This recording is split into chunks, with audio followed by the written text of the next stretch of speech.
Hi, everybody. Welcome back to the Comstock channel. I'm Marlon Bowling with you. So glad you could join us. Be sure to go ahead and like this video and share this video with others as well. Make sure you subscribe. Hit that bell icon on there so you get notified if we have more updates. All right. I am pleased to welcome aboard Stephanie Nash, and she is a songwriter, musician from the Nashville area. She's also a farm girl. I came from farm roots in Kansas. She has farm roots that go all the way back to California, but now you're in Tennessee. You might explain that transition. That's a big step there, Stephanie. Explain how that all took place, if you would. Yeah, so we started to look back in 2010. If anybody remembers, 2008 to 2009 was really hard on the agriculture community and regular Americans in general. And so we saw a shift of, California being pretty strong.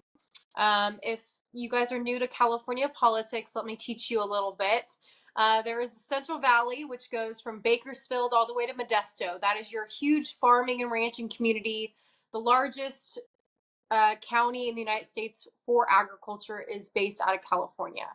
And so it's just beautiful there what the farmers and ranchers do. But then you have big cities on each side of them. And so when you are passing bills and when you are making decisions in a state, we don't win anything. And so at that time, we saw again a big shift of regulations. There was a drought going on, which is nothing new to California, but it has gotten worse. And so they were trying to put us in groups for allocating water, and you had to be part of this board and part of this board. And my dad was like, okay, I'm done. I'm done with the big binders and filling out paperwork and getting fined for something that I missed. And we started looking outside of California. We knew a lot of dairy farmers were moving, Colorado, Missouri, a couple of other states. I think one moved to Kentucky. And we're like, okay, those are great states. We just want to probably try to look elsewhere. Number one, we always had a vision of, expanding, whether it's tourism and the creamery, which I'll get to later, but we knew we wanted to do that. So when you're looking at tourism, obviously you have to kind of be by the urban people because they're the ones coming to learn about agriculture. And so we looked at Texas for a long time. We looked at Arkansas. We looked at Missouri. And then we found this old walking horse farm here in Tennessee. If you guys don't know, Shelbyville, Tennessee is walking horse capital of the world. And so it was about 500 acres, great location, an hour south of Nashville, and lots of other big cities close by within 20 to 30 minutes. And so we started over with the dairy facility, but we did not start over with the dairy herd. We brought about 900 animals by truck. And I always love to say this, the guy that hauled them looked like he was part of Tombstone, had his trench coat, one of the best guys I think we could have, you know, hired for the job. And he did a great job. So if anybody wants to know, we hauled them dry from California. They stopped in San Antonio, got off, ate, and then they got back on the trailer and made their way to Middle Tennessee. And so that was a good transition. Obviously, we had to learn about different environments. Coming from the largest dairy state in the United States, obviously, we don't have as many resources to dairy corporate dairy stores, and also just the availability of how much equipment is used in California, of how many stores and customers and employees you can get a hold of to fix things or even just know about the dairy industry. We didn't have that coming here. We did have a couple employees come with us, but for the most part, we had to train a lot of the employees. So we have been here now for 10 years, almost 11 years. So we would say that it was pretty successful because if we stayed in California, we were probably going to sell and grow trees. And now the market of almond and walnut, they're pretty much trading money. They're not making anything. So I'm glad we made the decision to move. Unfortunately, agriculture in general, doesn't matter what industry you're in. Unfortunately, you're not really making much money anyways because of inflation and the pricing. I'm hoping that changes, but it was a good transition for us. We've built like a little mini empire here with the creamery. And we also have agritourism, which I'm very passionate about educating kids and their families and those visiting our dairy farm. I think the first time I had a chance to meet you, I hadn't been here that long myself in Tennessee, and you were an aspiring musician. You were wanting to get into the music scene. And I have seen that you've been performing around the area quite a bit. You've had some success too, doing some recording.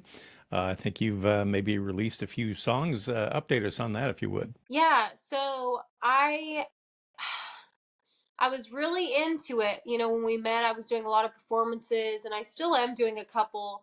But unfortunately, when COVID happened and then everything came back, everything is based off of social media.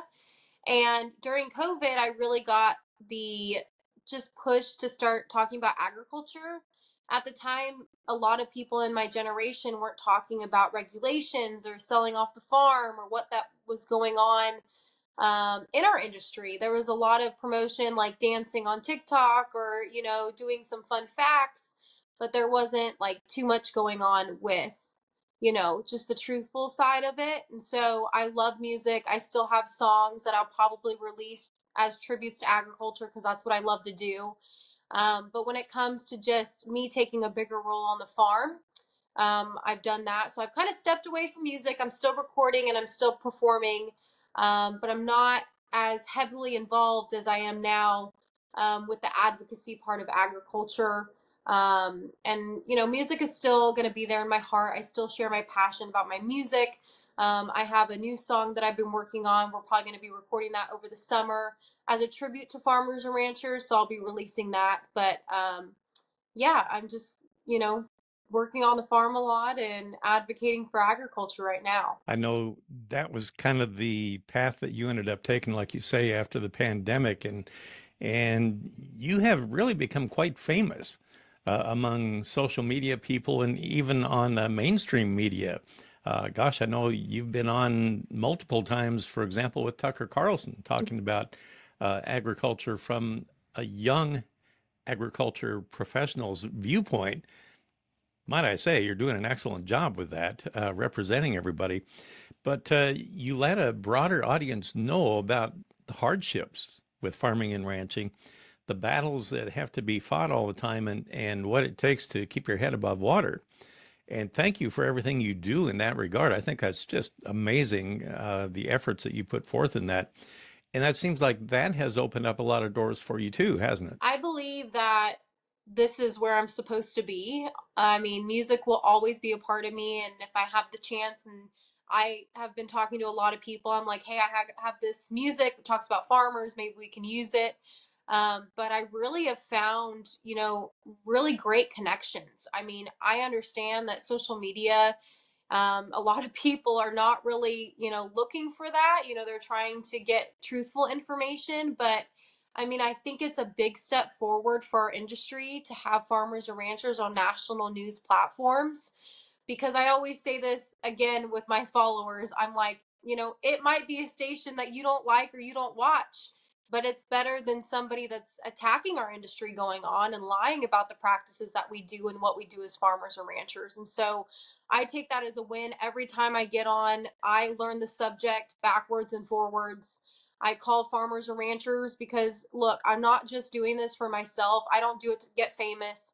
I've never signed with an agriculture company or anything for sponsorships because I'm actually seeking truth and I'm actually trying to get consumers and farmers together to be on the same team and not divided in fear of our food supply. I really want us to be together for our food supply. And so when I go on, it's a team effort. It's farmers in Montana I call that I need to know about some subjects of what's happening over there. Or maybe I heard about labor laws in New York and I'm going to go on a national news set. So I'm going to call them because I don't live in New York.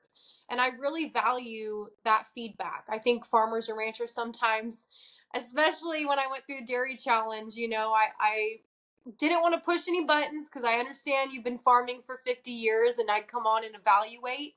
But sometimes, it's nice to learn and it's nice to ask questions and advocate together. And so that's something that I'm really trying to push forward is it doesn't matter what's on the label, it doesn't matter what practice you adopt, which state you're in. I think we need to start advocating together, and that's what I'm bringing to the table is truth of information. And man, consumers love it. I mean, I think I have some of the best followers ever. It's not just of me becoming popular or me getting 1.5 million streams. It's really people that value my information and value the resources that I give them. So I think that's a beautiful thing. That's one of the things I love about what you do is the fact that you take a proactive approach. You get that information out there. Too many times, the majority of people in agriculture, they are reactive. They wait until the attacks come in, and then you have to defend yourself against all these arrows coming in against what we do, whether they're baseless or not. And you just spend all your time just trying to defend yourself all the time. You're Mm-hmm. going out there and you're beating the drum for agriculture, talking about the positive points to get that point home before they can even get in there and do some attacking. You talk with a lot of young folks through your social media posts, and I'm sure that makes a big impression on them as well, right? Yeah, I mean, I would like to give an example if that's okay, because I talked about it before we started recording. But there was a bill in Tennessee, and it was called HB 2801, and luckily the representatives shot it down. But this is a big thing with me for the young generation, because as they are so social media based and on their phone all the time and looking up Google, it can be very misleading. And so this bill was pretty much about if you were in Tennessee, a farmer, a rancher, and there was something that came to the state, let's just say, let's use brucellosis, because I'm going to talk about Montana for a second and why I'm against this bill. Um, they could not vaccinate and they could not protect their cattle. And look, this is the thing, with me personally, and I raise calves. I've given vaccinations, I've given antibiotics, I've followed withdrawal periods, I've followed everything the vet tells me. I do, because I trust my vets, because they have the education. And I don't think anybody should be above a state veterinarian if something is a crisis, because guess what? If you're the one that doesn't want to vaccinate for something that is a disease, and you send it to the cell and it affects everybody else, and then those go out and they affect everybody else, that's just a disaster for everybody. And it's not fair to farmers and ranchers that actually like really do trust in those vaccines and those safety protocols. Like that's why our industry has grown and maintains such a great American food supply, because we value healthy and safe food, and that shouldn't be changed. That should be something that we push forward. And going back to Montana, this is why I used it in my speech, is Montana, Yellowstone, everybody knows the show, right? Everybody started moving to Montana, and that's the same thing that happens to Tennessee. And while I value homesteaders and first generation farmers, your opinion, personal opinion, I understand, fight for what you believe in, but there's generations of us that have been doing it and that have seen sicknesses take over herds and that have seen devastation. And you should value that information. And so why I bring up Montana is because they are not mandated to vaccinate, but everybody does, because if you don't vaccinate, you can't sell over state lines. And their brucellosis has quadrupled in the past 4 years, from 2019 when Yellowstone came out to now. And so that tells me it's just because of herd management and new generation farmers and people, billionaires, buying houses and buying some buffalo or beef and not managing correctly. So that's just an example I want to use. I think it can be a harsh example if you don't understand, and I get it, but I'm very passionate about that. Like, look at other states and look what they're not doing and what they've come through. Like, we talked about, Texas, what they're going through, how the veterinarians are going to handle that. I think that's beautiful, because you need to listen to your veterinarians. But there's little things here and there, bills that don't make sense. My thing about the bill for HB 2801 was, if we pass this bill, does this tell consumers that we are pumping antibiotics and vaccines and we're lying to them? Because that's not truthful for them, but the bill makes it seem like it's happening. And it's all over social media right now. And so that's what I try to fight about, is all these regulations or all of these people posting about something with misinformation and trying to debunk that information and give them truthful information. So I think we need to be better at that as farmers and ranchers. That's the trouble in a lot of cases like that. The regulations that affect farmers and ranchers are written and signed off on by people that have no connection with farming and ranching. Yeah, absolutely. That's a big thing with me too, is um, I really wish states would have stronger boards. I don't know. I talked about this with a friend the other day. I'm from California, and we were like, oh, she came from California. But I will tell you something. Fresno, California Farm Bureau is one of the best in the country. They defended us. They went to war with us. They would go to the Capitol with us to protest. We were fighting for our rights in California every day, and farmers were up there. And the thing that disappoints me the most in a lot of states is farmers don't want to get involved because they're exhausted and they have nobody to fight with them. Everybody is against them. And I feel like if we had more people to fight with them, instead of just saying, like, hey, stay here in your state and don't advocate, we're going to do it for you, which I have a lot of respect for these agriculture industries. I do. But I think there's a difference of me speaking in front of people, especially consumers, doing this every day and having a passion for it, and a lobbyist that is getting paid by an organization to speak in front. And maybe you're going to get politicians and you're going to get representatives that don't even care about it. But I bet you, if you have the passion and you speak well and you give facts and information about our agriculture industry, there's going to be some in that room that change their mind because they see you and they hear you. And you're not just coming as a representative, you're coming as a farmer and rancher. And I think we need a lot more of that in Washington, D.C. and around states, whether it's school boards, whether it's meetings with your state boards, everything. We should be involved with everything. So that being said, can you sense that maybe you're having a little more success in getting the younger generation to get off their butt and fight versus the older ones that, like you say, have been more maybe complacent and have kind of thrown up their hands over the years? Do you think the younger ones are getting to be more active now? Oh, yeah. I truly believe that the next generation is where we should be investing our time, because I see so many messages of young generation